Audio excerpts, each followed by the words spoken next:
Okay, assalamu alaikum. Hope you're all well. Good morning, good afternoon, good evening, wherever you are, whatever time you have it with you. Assalamu alaikum. Round Maiden. It's a nice name. Assalamu alaikum, Astra. And we have our Geralt, our Witcher friend. If I'm to choose between... Yes. The famous line, huh? Those books were amazing, I gotta say. And Sasuke and Iron Man. We've got like a lot of characters here, literally. All right, okay. So let me get the presentation on the way. We might have a guest later. There was somebody who said they will come on because they wanted to discuss something. We'll see if that materializes or not. But let me get my presentation on the way. They've changed things a little bit here on StreamYard. Let me just figure out where's the presentation button. Is it? Yeah, it looks like it is. Okay, so I've got a brief contemplation to share with you today. It's not going to be that long at all.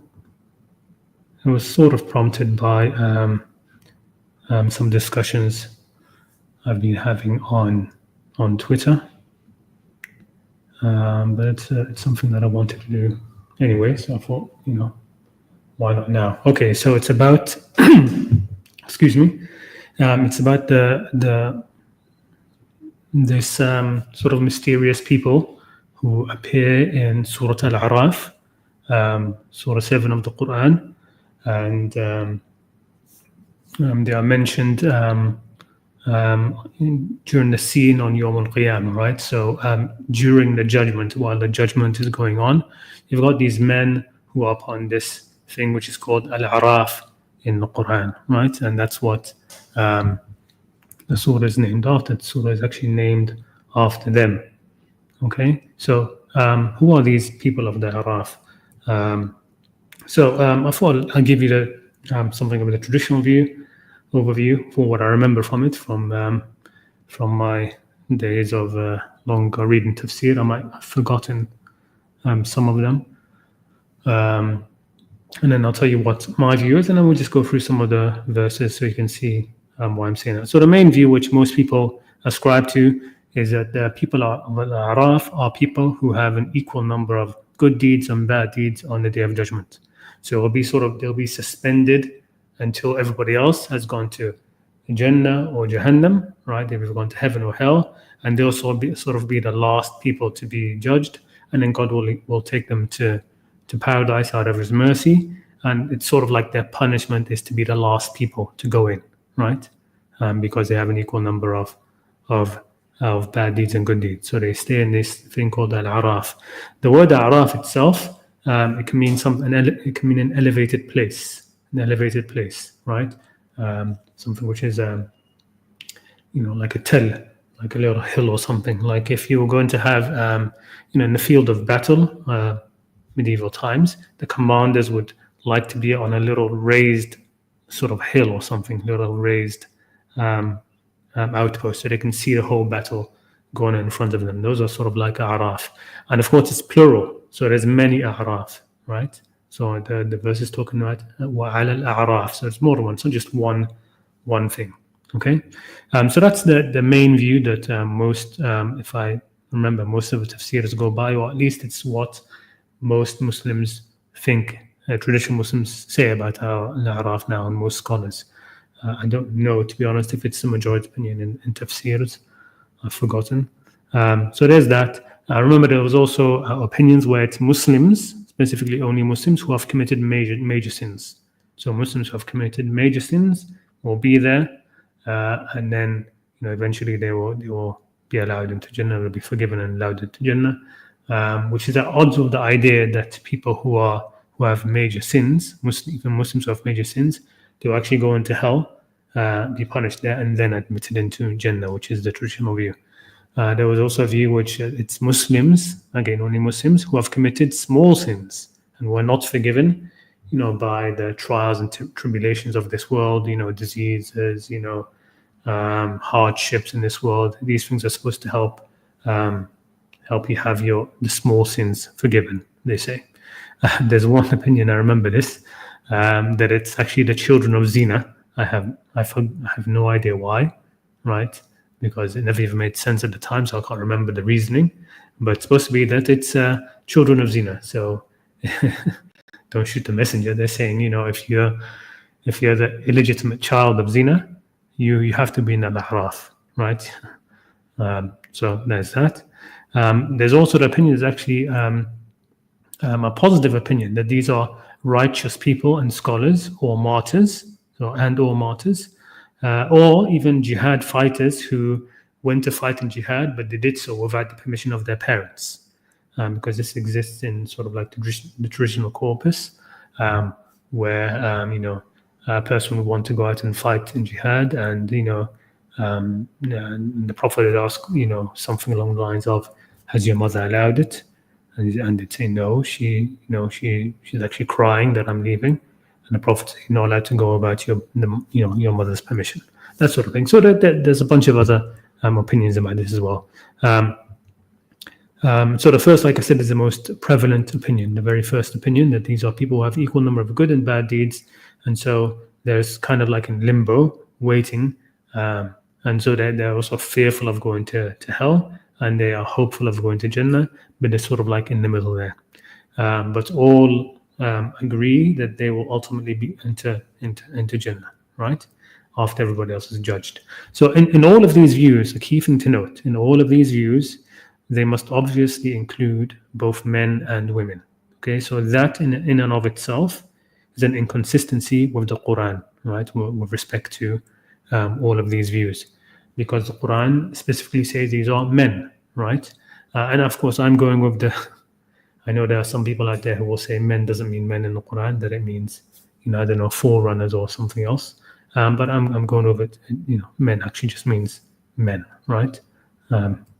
Male human beings. So what is my view? My view is that these are messengers and or prophets. I mean, I'm not as sure that, prophets could be included, but I'm pretty certain that these are messengers, okay? So these are messengers and or prophets, and they will be in an elevated places, Araf, different Araf, right? Watching over their people, their ummah, the people, their communities who they were sent to, okay? Watching them while they are being judged, sort of watching the proceedings, okay? As such, they will be well aware of, or they will know, يعرفون, we'll come to the verses in a minute, يعرفون, they know the signs or the characteristics of the various peoples, because they've seen them. They were among their ummah, they've seen the type of people who they have, right, in their communities, okay? And they know them by their signs. They know them by their signs. The messengers sort of know them by their signs. And there are some, verses that indicate that in the Quran. We'll come to them as well. So they are knowledgeable about the specific peoples, even knowledgeable about specific peoples who were mocked, right, for their faith, right? And again, we'll see that in the verses coming up. So basically, the messengers get to watch and to witness, the final reckoning of what they warned about, right? The final, of what they warned about and what they brought good tidings about, right? It's not that they just sort of like are the first ones to enter Jannah and they're like, okay, see ya, and they just forget about everybody else, right? And everybody else is there being judged, right? And they're sort of like already in Jannah and relaxing there. No, they're sort of like the last people to enter, but not because it's a punishment, because it's sort of like a completion of their responsibility in a way, right? It's sort of like when you are if you're a teacher and you're on a school trip or something, right? You're the last person to get on the bus. You have to make sure everybody's on the bus, right? Before you get on, right? And the same thing when you have to be the last person to leave the bus. You have to make sure it's your responsibility, Right? It's part of your responsibility.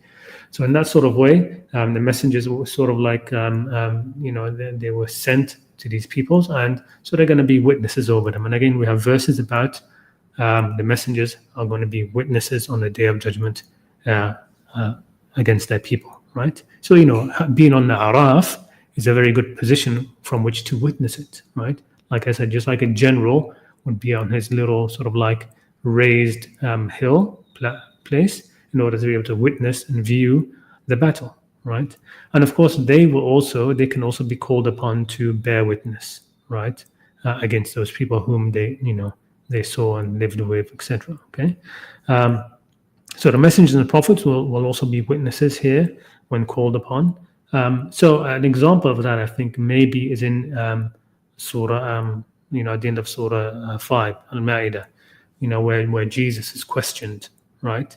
Did you tell, people to take yourself and your mother as two gods beside me, right? When will that be questioned? Well, that will be in front of, his ummah, right? So it's not that Jesus is going to, shoot off into Jannah, right? And then, the rest of his ummah is going to be left behind. No, there's a kind of reckoning that's going to happen first, and the messengers have to be sort of present for that. All right, so let's actually read the verses which mention this, right? So it starts off here, وَبَيْنَهُمَا hijab, and between them is a partition or hijab, right?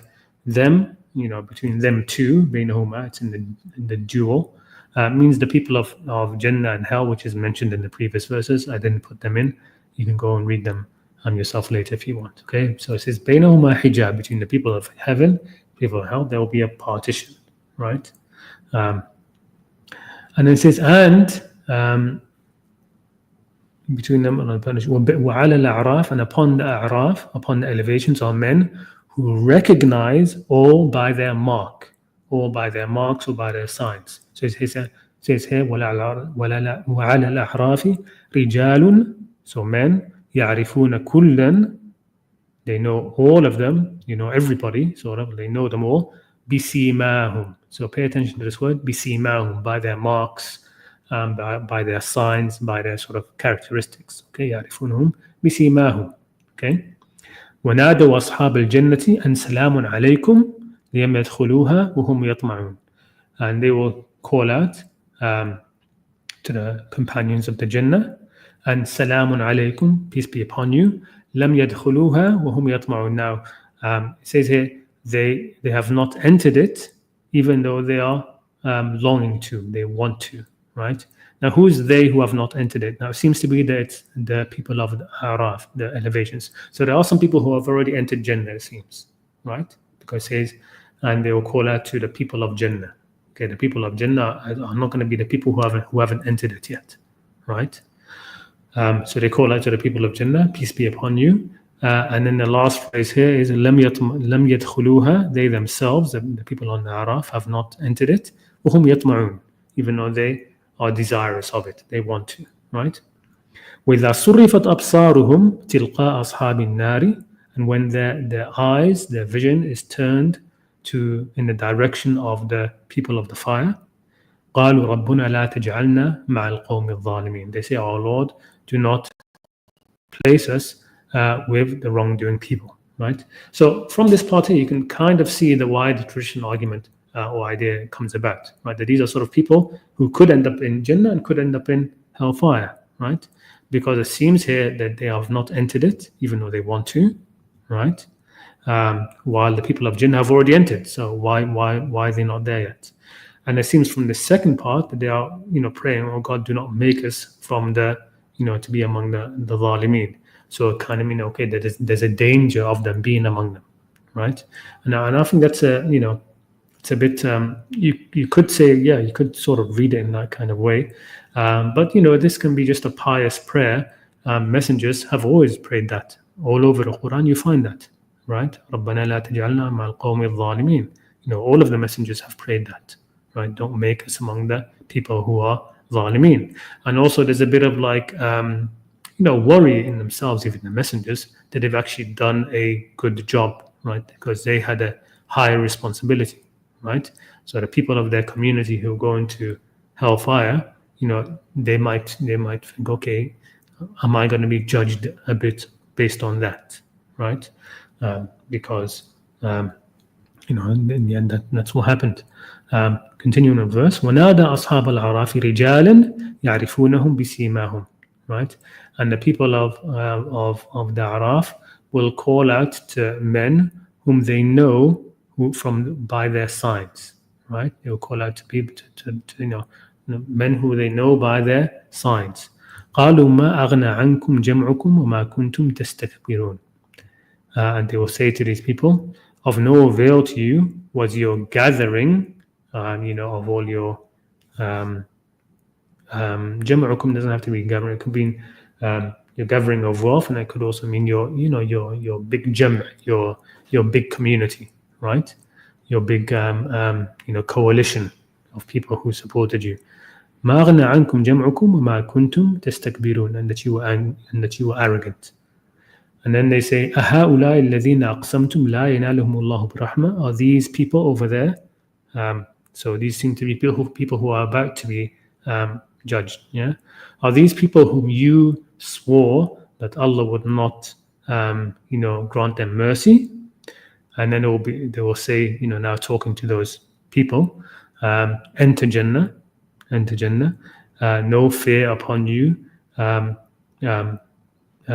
no will you grieve. Now here, of course, in the translation it says, enter, O people of elevation, the Jannah now, right? So it's almost as if this is in this translation, it will be it's Allah speaking, right? In the way they have it over here, right? But to me it seems clear that this is a continuation of what they are saying. So this Ashab al-Araf are saying this, and it's continuing that they are still the ones speaking. There's no clear indication that now it's Allah speaking, right? Who is saying to the people of the Araf, enter Jannah, right? There's no indication. So the transition is being put this way to sort of like give you the idea of the traditional view, but it really isn't. There's no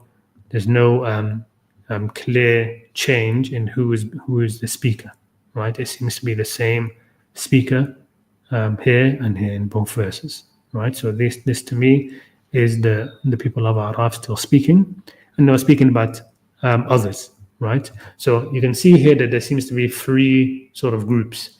There's the people who are in Jannah already, or four groups, let's say. The people who are in Jannah already, then the people who are on hell, right? And then there are some other people who are still being judged, right? And then there are the people on the Araf, the messengers, watching over them. And then they will say, these people on the Araf will say to some of those people who are yet to be judged, the people who they recognize by their marks, by their signs, right? They will say, no prophet has it been to you, right? All of your all of your gathering, or everything that you've accumulated, right? In terms of like supporters and in terms of wealth, and that you were arrogant. You used to say about these other people here, right, also yet to be judged, you used to swear that God would not show them mercy. Well, now to them, enter Jannah, no fear upon you, nor will you grieve. That seems to be the scene being played out, right? That's how I see it there. Okay, so that's basically there was, the verse about the Araf is just really these four verses. Okay. So with that in mind, let me just go through a few other things just to that helps flesh out why I think it's the messengers. So one reason, of course, is the messengers. The messenger himself is going to be a witness. So, for example, here, فكيف إذا جئنا من كل أمة بشهيد وجئنا بك على هؤلاء شهيدا. So how will it be then, O Muhammad, when we bring from every ummah a witness, a shaheed, and we will bring you, O Muhammad, a witness against these people that you've been sent to, right? So if every ummah will have a shaheed, right, and this shaheed will be a witness over their ummahs on the Day of Judgment, it seems to me quite logical that these shuhada will be on Araf, they will be on these elevated planes, sort of watching and bearing witness against the people, right, against their ummah. in a positive way and a negative way. So for and against, right? Another verse, وَيَوْمَ نَبْعَثُ مِنْ كُلِّ أُمَّةٍ شَهِيدًا عَلَيْهِمْ, and when on the day when we will resurrect among every nation a witness over them, okay, from themselves. وَجِئْنَا بِكَ شَهِيدًا عَلَى هَؤُلَاءِ, and we will bring you, O Muhammad, as a witness over your nation, over these people. Okay, وَنَزَّلْنَا عَلَيْكَ الْكِتَابَ ونزلنا عليك الكتاب تبيانا لكل شيء وهدى ورحمة وبشرى للمسلمين. And we send down to you the book, the kitab, the prescriptions, clarifying to all things, and guidance and mercy and good tidings for the Muslims. So again, one more which indicates again about messengers being witness. I don't want to read the whole verse. So where is the part?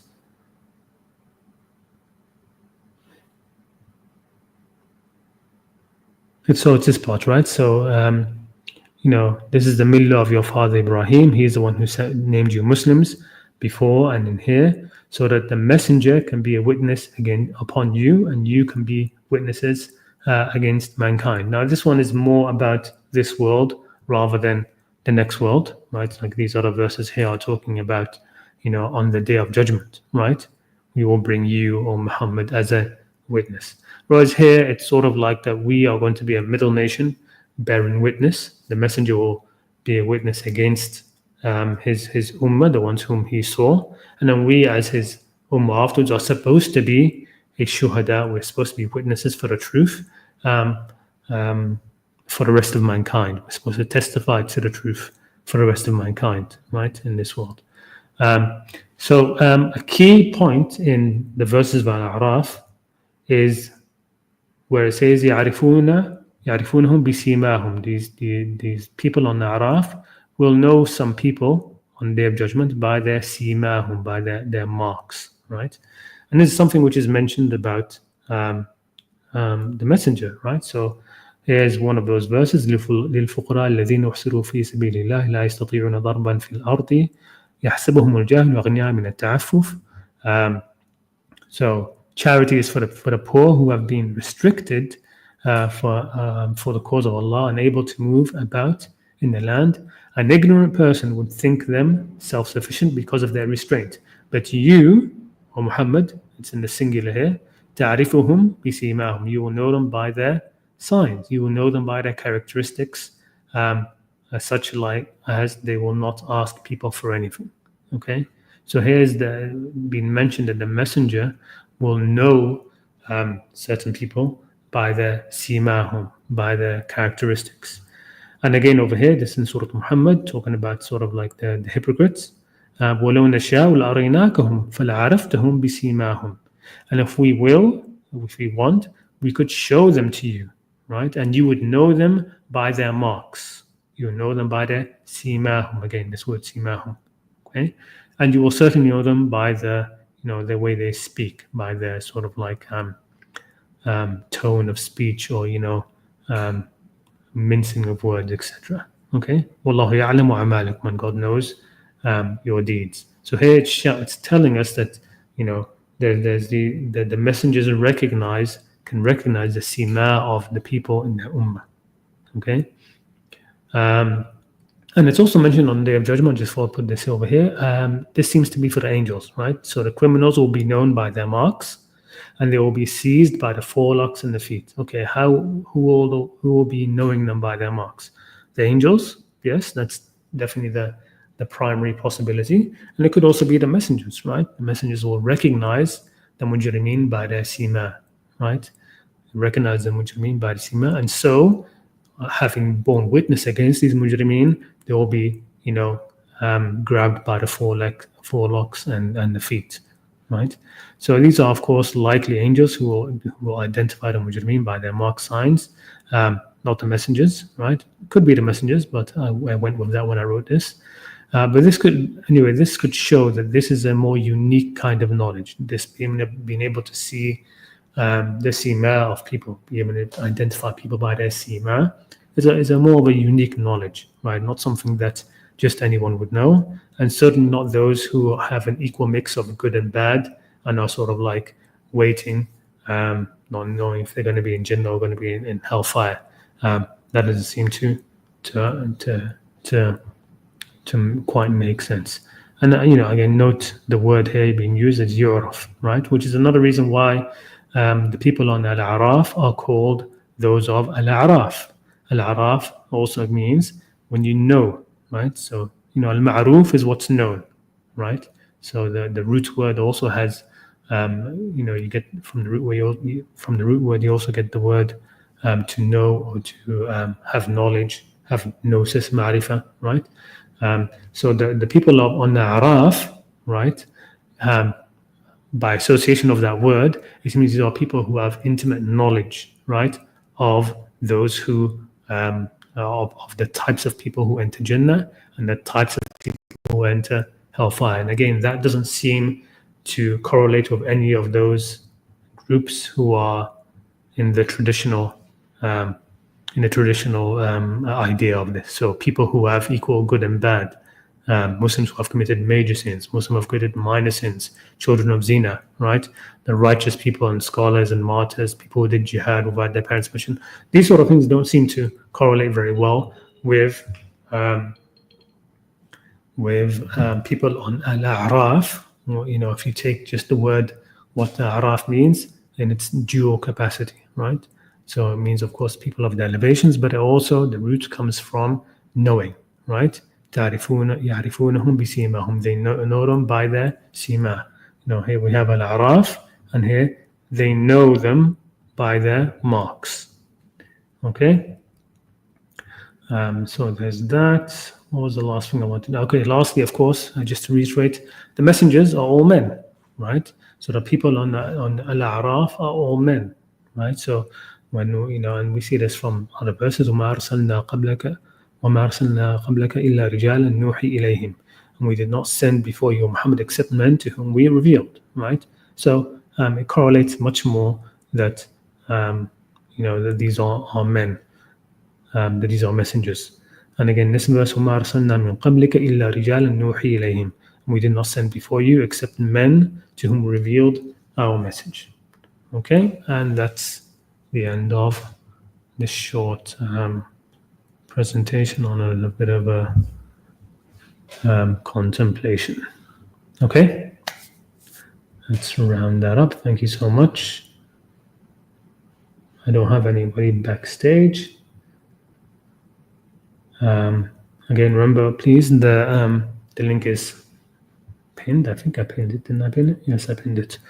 So if anybody wants to, I forgot to activate the banners. I know it's there. If anybody wants to come on and share anything, any insights, any contemplations they have, or just to talk, or to ask any questions, please feel free. If nobody comes on soon, we will end the stream there. Let me check the comments in the meantime.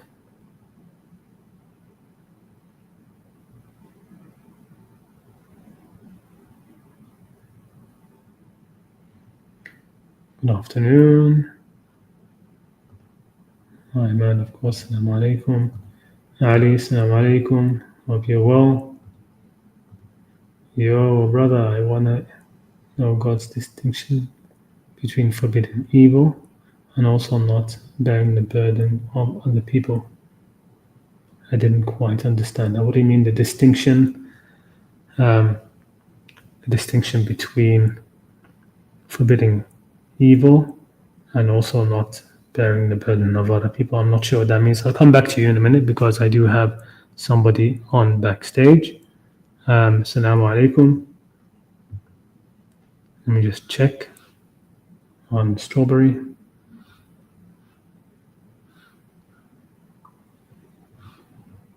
There we go.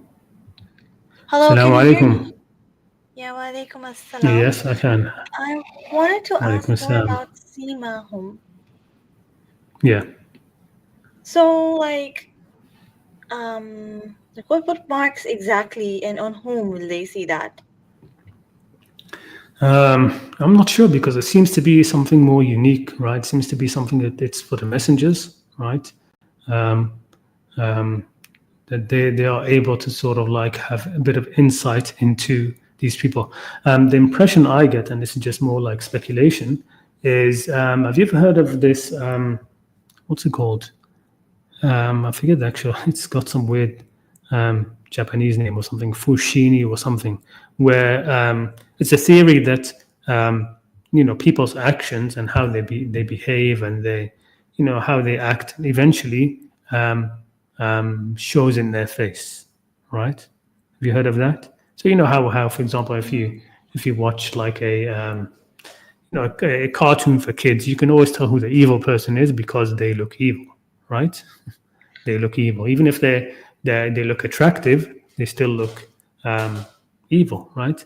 And the good people look good, right? So there's this idea that you can that you live your life. As you live your life, it does affect the way you actually look in terms of they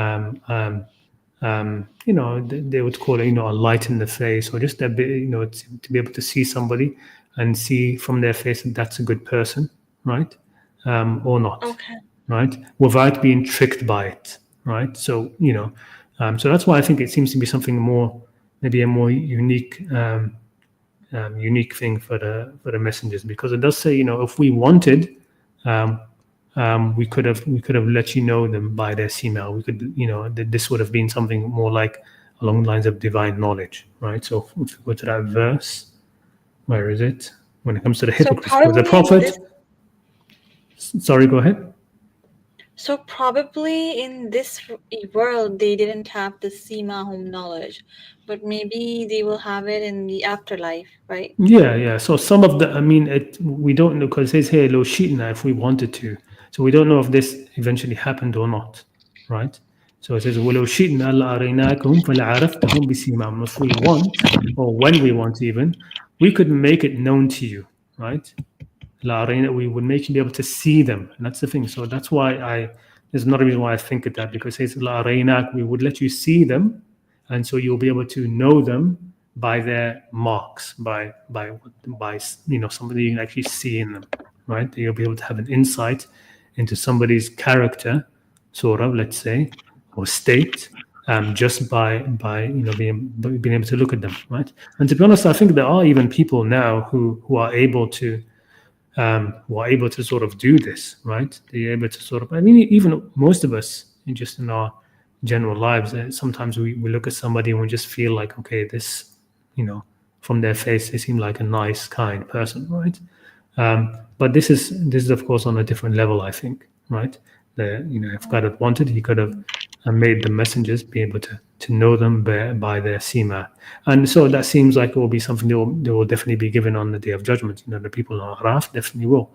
Um, but here, the Quran is saying to the Prophet, وَتَعْرِفَنَّهُمْ فِي لَحْنِ الْقَوْلِ. You will definitely know them by at least by the way they speak, right? So this is about the munafiqun, right? The hypocrites. And the Prophet knew some of the hypocrites, and others he didn't know them, right? We don't know if in the end he got to know all of them or not, but definitely there was a long period of time where he did not know a lot of the hypocrites, right? But here it seems to indicate that he was becoming more and more aware of the hypocrites. He says, "You will definitely know them. وَلَا تَعْرِفَنَّهُمْ فِي لَحْنِ الْقَوْلِ." You know them by the way they speak. So you might not know them by their sima, but you will know them by the way Yeah. they speak. Okay. Another thing, just wanted to give you like an off-topic kind of suggestion. Like, is it like Yeah, no problem. possible for you to create some videos on the names of Allah, like from a Quranic perspective, maybe? The names of Allah. Yeah. Yeah. I mean, we could try and do something like that. Yes. I mean, I haven't really looked into anything like that, right? So you have the famous 99 names of Allah. I think it's only somewhere around 70 of them are mentioned in the Quran, right? Um, and even then, the way some of them, I think it's not a real mention. They just sort of, um, from what I remember, it's sort of like indications, right? Hmm. But yeah, I mean, is there any specific reason why? Well, I think actually, like, there are like a lot of channels that promote Quranic reading from an intellectual perspective. But I think that there is like a little lack or absence of channels that focus on the spiritual aspect of the Quran reading. So you mean like in terms of the names of Allah in terms of for dhikr, for like meditation, for dhikr in like the traditional Sufi way? You mean like that? no, I mean like in terms of like getting closer to Allah, contemplating the names and applying them in our daily lives, that kind of. Oh, okay. Yeah. Yeah.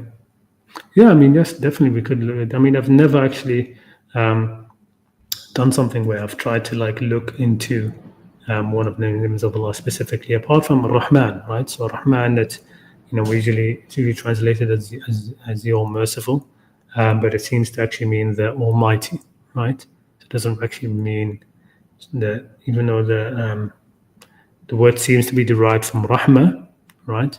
It seems to be actually an import into the Arabic from South Arabian Christian usage, right? Which is why the Arabs didn't recognize it. So in the Quran, you find, the objection of the Arabs of the Hijaz saying, well, what is this Ar-Rahman? We have no idea what it means, right? So they actually didn't know what Ar-Rahman means, right? So they didn't automatically see the words Ar-Rahman and in their mind say, oh, this must mean the most merciful. Didn't do that at all, right? It's actually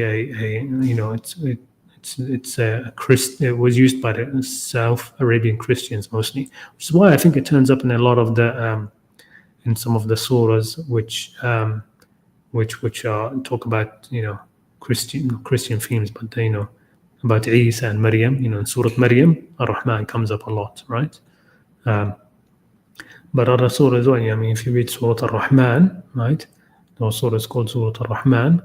And it's not just exclusively about mercy or anything, right? So you've got many verses which show Ar-Rahman rather than being a name of mercy, as we would say, a name or it's rather a name of majesty more, right? So it's more like the Almighty.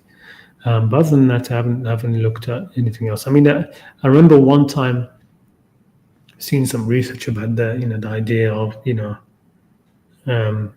mean, the idea I don't hold to anymore, but the idea that there's that Allah's greatest name. What is Allah's greatest name, right? And I saw something about it, which was that it's Al Hayy Al Qayyum, right? So there are some narrations in the tradition about that, saying that God's greatest name is in some of these ayat, right? So there's some verses, some are listed, the beginning of Surah Al Imran, Ayat Al Kursi, and I'm not sure some parts of Surah Taha, if I remember. And the only equivalent and the only overlap between all of them is Hayy and Qayyum together. So if you take Hayy al Qayyum together as like one name, that appears in all of these verses, and also because in the Jewish scripture, in the Torah, when Musa is sent to the Israelites, and before he's sent, he asks, when I go to them and I tell them that you sent me, what shall I tell them is the name of the one who sent me? And then Allah tell them that my name is, and there's some Hebrew word which comes up to meaning Hayy Qayyum, basically. Hayy Qayyum. But yeah, I mean, other than that, I haven't really looked into the idea of the names of Allah and things like this. It used to be something very prevalent, because I do have a Sufi background, right? So it used to be something very prevalent in terms of the it's used for contemplation, for dhikr, right? Remembering the names of Allah. وَاذْكُرِ اسْمَ رَبِّكَ, remember the name of your Lord, right? And it's used in different, different names are used in different parts of the spiritual journey, as I said, right? And I think a lot of that can be very intuitive. Okay, so if you are somebody who is, if there's a certain spiritual aspect that you want to work on, then you would use the name which is associated with that and contemplate on that and repeat it. just repeating the name over and over with focus and contemplation. But yes, inshallah, maybe I'll try to do something like that. Okay, yeah. Thank you. No problem at all. All right. Is there anything else? Or let me see if I don't have anybody else backstage, so you're more than welcome to stay. I still don't understand this dragon light. Yo, bro, I want to know God's distinction between forbidding evil and also not bearing the burden of other people. Maybe I can help interpret that. Yes, go ahead. Well, it comes maybe because what does the Quran say about like forbidding evil? And there are certain traditional Muslims who believe that if you don't forbid the evil in society, you bear the brunt of it. You are accountable for what's happening if you don't speak up against it. Like you'll be asked. Oh, yes. I haven't really thought of that one, to be honest. I don't think no, I don't think you will bear the burden. Well, you bear the burden of others only if you misguide them. So that is in the Quran, right? ومن أوزار الذين يضلونهم بغير علم, right? That on the day of judgment, people will take their own burdens fully, and from the burden of those whom they misguide without knowledge, right? But I don't think, in terms of if you don't forbid evil, that you will be culpable for the other people's burden, the other people's sin. You will just be culpable for your own not forbidding evil, right? So not forbidding evil by itself is the sin. You don't need to doesn't need to be compounded by whatever evil other people have done, right? Unless you are actually actively contributing them to that. So that's what I would say off the bat. But yeah, that's what I would say off the bat for that. Okay, can we talk more about Simahum? What are the signs of the people of the height? So that's what you were asking, yes? Yeah. Oh, Yes. so this is you, yes? This is you. Yes, correct. All right. Okay. Brilliant. And what does it mean to have faith in God, and messengers, His books, and His angels? So I think when it comes to faith in these things, I mean, the Quran, remember, sometimes it just uses the word iman in a general sense, like just have faith. Inna alladhina amanu wa amilu salihat, that famous verse. That famous verse, though, or the verses which start off like that, Inna alladhina amanu wa amilu salihat, those who have faith and do good deeds. The faith here, it's normally mentioned. It doesn't say Inna alladhina amanu billahi wa amilu salihat. Those who have faith in God and do good deeds. Those who have faith in this and do good. It doesn't say that, right? Whereas you have other verses which talk about man yu'minu billahi wal yawmil akhir, whoever has faith in God and the last day. So there's object for the faith there, right? So I've mentioned before that the phrase الَّذِينَ آمَنُوا in the Quran is often just in place for Muslims, right? It's in place for Muslims. So rather than the Quran doesn't say Muslims, as in the followers of the Prophet Muhammad, the Ummah of the Prophet Muhammad, it says Ya ayyuha alladhina amanu, you who have faith. Faith in who? It seems to be primarily faith in the Messenger Muhammad, right? So when you have the verse which says Inna alladhina amanu wal nasara wal yahuda wal sabina man amana billahi wal yawmil akhir, that verse, truly those who have faith, and the Christians and the Jews and the Sabians, whoever has faith in God and the last day and does good deeds, they will have salvation, basically. If you look at the start of that, truly those who have faith, and the Christians and the Jews and Sabians, who are they? These are like different ummahs, right? The Christian nation, the Jewish nation, the Sabians. And so, الَّذِينَ آمَنُوا are basically the nation of Muhammad. Okay, that's the term being used in the Quran for the Muslims. And so that's why you have other verses which says, Ya ayyuha alladhina aminu billahi, right? Or you who have faith or have iman in Allah, right?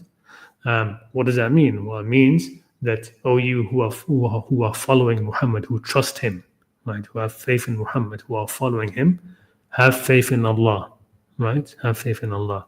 So that's basically what it means. To have faith in Allah, to have faith in the messenger, to have faith in the books, his angels. Faith in Allah means to have some trust in Allah, to basically just trust that Allah will ultimately give justice. He will ultimately give mercy.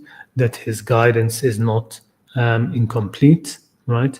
That He cares. To have that kind of faith, that kind of trust, like you would in a good father, right? I mean, that's why the Christians will call him the father, right? You trust your father. If you have like a good father, you have this kind of trust, this kind of faith in him. Okay, faith in the messenger is again the same thing, that you trust the messenger, right? Trust that he wasn't, evil or conniving, etc. Trust that he sincerely delivered the message. Trust that he has your best interest at heart. Trust in that kind of way. Trusting in the books, having faith in the book, means again to have faith that again just a sense of trust that this book, that the God's books have the guidance that you require, right? Have the needed guidance, right? That you're not distrustful of it, right? So there are verses in the Quran, you look at it and you can look at them and say, okay, I don't understand, I don't see why that is, but you can say I still have trust in the Quran, right? So sometimes you don't understand something, but you can still have faith in it, right? And you can still put your trust in it, right? Which is, again, comes back to trust in the messengers. Also, again, like trusting in the guide, right? When you put your faith in the guide, that He will get you to where you need to be. The same way, you can have faith in the book, even in the parts which you don't understand, right? So that's why you have, the verse about the muhkamat and mutashabihat, right? And that people who are established in their knowledge, they say, آمنا به كله, right? They have faith in all of it. كل من عند ربنا. All of it is from our Lord, right? So even the muhkamat and the mutashabihat, which we don't know their ta'wil, we still have faith in it. We still have trust in it despite that, right? So that's the type of faith you would have in books, right? A faith in angels is something which is less, people stress it less. But to me, it's having faith that the angels are still active in this world, right? There are angels still active in this world. When you make certain prayers to God, there are angels who will facilitate that if it's accepted. All right. You have all of these stories. I mean, there's that YouTube channel. What's it called? The guy, what's his name? Paul Williams, right? Free monotheist or something like that on Twitter.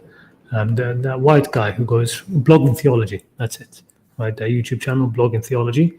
He did a very nice video because he reads a lot of extracts from certain books, and there's one book which is basically about accounts of people's experiences of angels, right? Different things which have happened, where it seems to be angelic forces intervening for different reasons, right? And you have this story a lot of babies, right? You see that a baby who was put in a I don't know, a place where he shouldn't have been, and then they rolled over, and you'd think that they would have dropped and cracked his skull, and the mother runs over and sees the baby has not a mark on him, that nothing, no bump, nothing, right? These sort of things. So that the idea that angels are actually active in this world, right? They're not something sort of like in the past, right? So to have faith that there are angels all around, maybe not all around us like that, but all around. I was watching something very interesting about a month back or something. I started watching this hospice nurse, right, talking about her experiences being a nurse who is, trained to be a hospice nurse, which is to help people die, right? So when somebody is terminally ill, right, they've been to the hospital, they've been for, and that's it, they're just going through the stages of death. So they go into hospice, right? And, she talks a lot about them. It's very, very interesting, about the stages of death, right? The first stage of death, the second stage of death, how that, the person who is in, X stage of death, they will sometimes go for weeks without any food or water, right? They will not drink. They will lose their appetite. They will, all of these things. So anyway, if you watch some of her videos, it's amazing, right? The story that she tells, she talks about how her sort of like faith has been strengthened in different ways because of the experiences that she's had in hospice. One of them she mentions of this mother who was in the basically the last stages of death. But that's it. It's like she was expecting her to die any moment, but she wasn't. She wasn't there. She didn't die until the end of her shift. She stayed a little bit longer than her shift or something like that, just because she knew, okay, it could happen any time. It didn't. So in the end, she handed over to the next person and she went home, right?